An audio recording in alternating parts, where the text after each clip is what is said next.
Get out from here, Abel. They put up. Very stupid. If you don't have respect, you just keep it to yourself. Do you understand? I've never tried to disrespect you. So she coming like not listening, like coming at me like, are you stupid?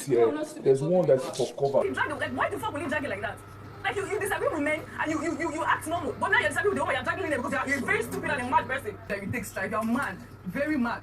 Guys, welcome back to my YouTube channel. I am Guzzy and this is Chat with Guzzy. Please, if you're yet to subscribe, kindly click on the subscription button and click on the notification bell so you can get notified whenever I post any new video. On this particular video, we're here to talk about the altercation between Victory and Dede. We are also going to be talking about how Rooboy snitched on his people and apologized to Imisi.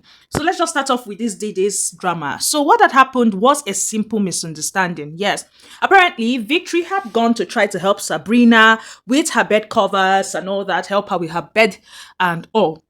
Now, while he was at it, he and Dede had a misunderstanding. Dede was trying to let him know that the duvet at her side was her own. Yes, it wasn't for Sabrina or any other person, it is hers. Whereas he felt like, no, that one was for Sabrina. So two of them had their little back and forth and all that. And before we had known what was going on, it went from a 0 to 100 with the whole I go take strike, with dragging of the duvet, with like a lot of things just happening. Talking about how he has a 27-year-old sister at home also, like his younger sister, and Dede telling him she does not care, Dede telling him he's mad. I mean, it was a lot, yes. And in all that, we had then seen everybody trying to calm the air and tell them that, okay, there's an extra duvet. So this is definitely a misunderstanding and all that. Now, Victory was talking about how he just wanted to even help. It wasn't that deep. So for her to be coming at him, whereas she feels like, I'm explaining something to you, you're coming to drag duvet. As what? You get? So that happened. Dede wasn't even finding it funny, talking about how when Victory has an altercation with a guy, he would act normal. But now that he's having an altercation with a girl, he's dragging duvet and all that. Yes, we got to see Kola trying to step in. I mean, when that duvet thing was happening, Kola had tried to step in. But, I mean, Dede showed that she could fight her own battles and she did not need anybody's help. Now, after the fight, discussions were being heard and the rest, and we got to see Sultana talking about how, okay, Dede had an issue and had to go call help. She had to go call her boyfriend for help. Kola, of course. And we saw Sabrina explaining it to both Sultana and Ibifubara, telling them that no, what had happened was that girl was defending herself and all that. That even when Kola stepped in, she had shoved him. She had pushed him like, this guy, don't interfere. And according to Sabrina, she was saying that, Dede is very aggressive. I see wahala. So because she shoved Kola and did not want him to interfere in her issues, now she's aggressive. Well, it is what it is. Whereas we had Kola talking to Victory, yes, and I mean, her friend was there, Mide, and Bright's Morgan was there, yes, and Kola was just basically telling him that he should apologize to Dede, yes, that it's not basically because of her, but how it might be portrayed on TV.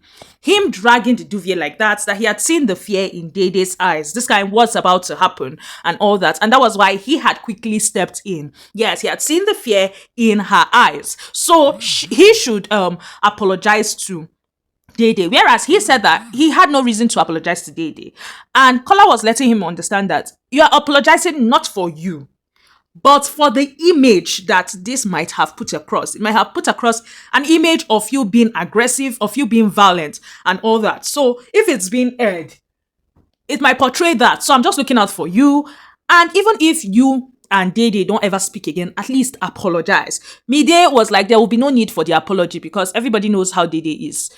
And you can go and apologize now and there will be more trouble. So he should just leave the apology.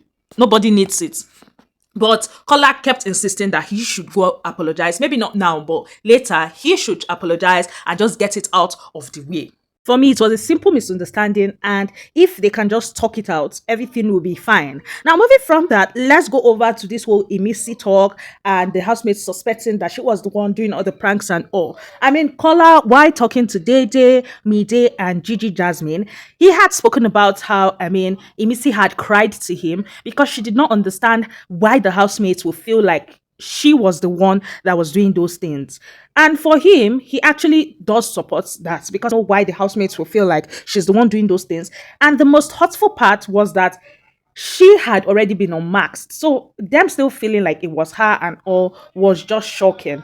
Yes. Now moving from that, Rooboy decided to snitch on his people. Yes. You might say snitch, how? He went to apologize to Imisi.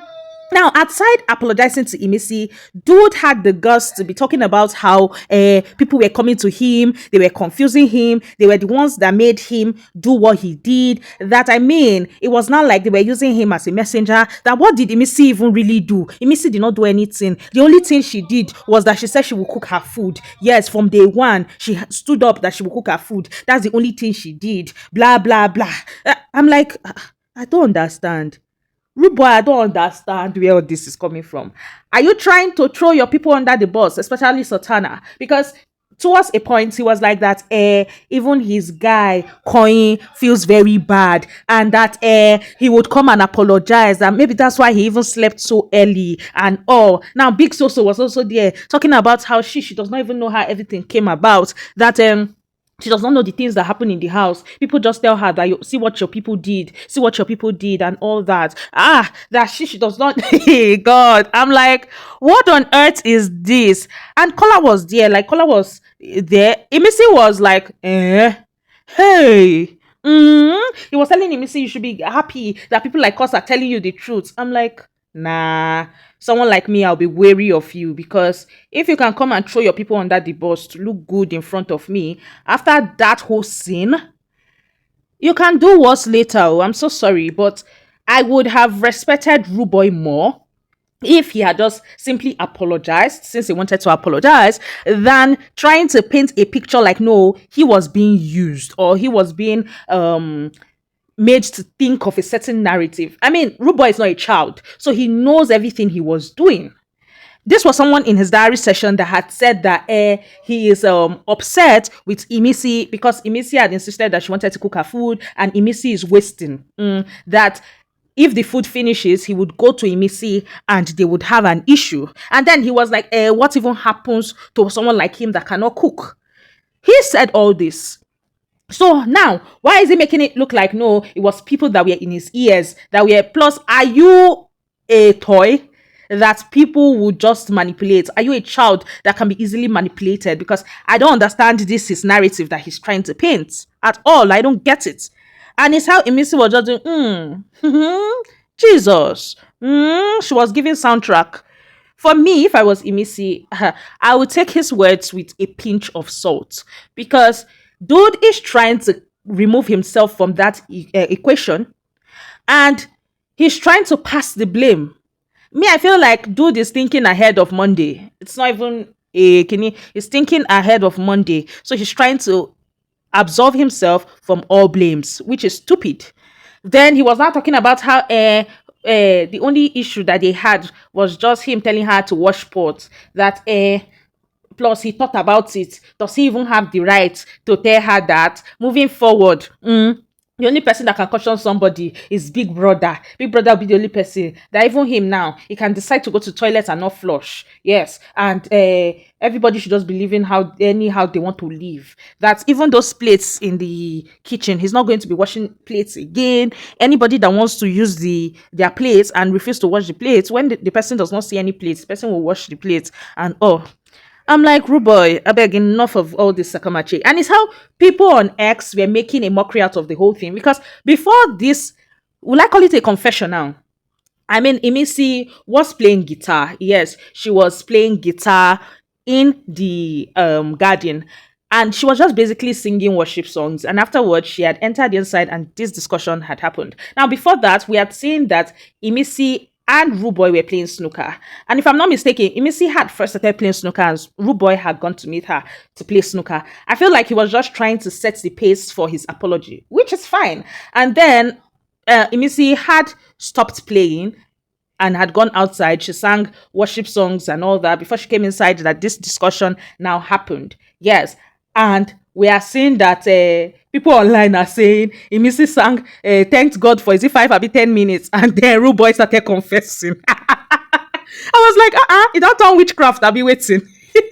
Well, Rooboy was talking about how nobody knows anybody, how they are there to play a game, how they wanted to be using him and all, but no, he has refused to be used, how they were even trying to say it was Tegan for him. Whoever is doing it, kudos to the person. As far as they don't catch the person red-handed, that even if they even catch the person red-handed, what is the issue? That they should stop using. He has removed his hand. Nobody should use him against anybody. I'm like, okay, because you're a mumu, that they can just easily use you against somebody. I beg, let me move from that talk because they annoy me. Let's move on to the whole love triangle, yes, that is happening between Dede, who has said, I know do, and Doris, who have said that Kola has embarrassed her, and Kola himself. I mean, Kola had passed on his conversation with Doris. He had passed it on to Mide, Mide and Bright, of which Mide had passed it to Dede. Yes. So she had told her about everything that she was told and what Doris had said and how Doris was throwing shades, yes, at Dede. And for Dede is like, number one, me and this girl, we are not dragging anything. She cannot throw shades at me because, I mean, there has to be a certain level of shade you can throw at me, especially when two of us are not dragging anything. The Kola guy, I told him that I'm not interested. We can only be friends. So I don't know what her beef is. And that is her business. Yes, for Dede, whatever Doris is feeling or anything like that, that's on her. She does not actually care and it's not relevant to her. Yes. For the Kola, there is nothing between herself and Kola. So Doris and herself are not dragging anything. She has a relationship outside that she is not playing with. Yes. And she has her boundaries that nobody in the house can cross. So that's that on that. Me, I'm here to watch the drama because Dede is not in a triangle, whereas she is in a triangle as Doris feels like, okay, Kola likes her, which of course Kola likes her, but does not know or have come to the terms that Dede rejected Kola. So we're here to watch the drama and see how everything unfolds. So that's all I have for you guys on this particular video. Please, if you're yet to subscribe, kindly click on the subscription button and click on the notification bell so you can get notified whenever I post any new video. Bye guys.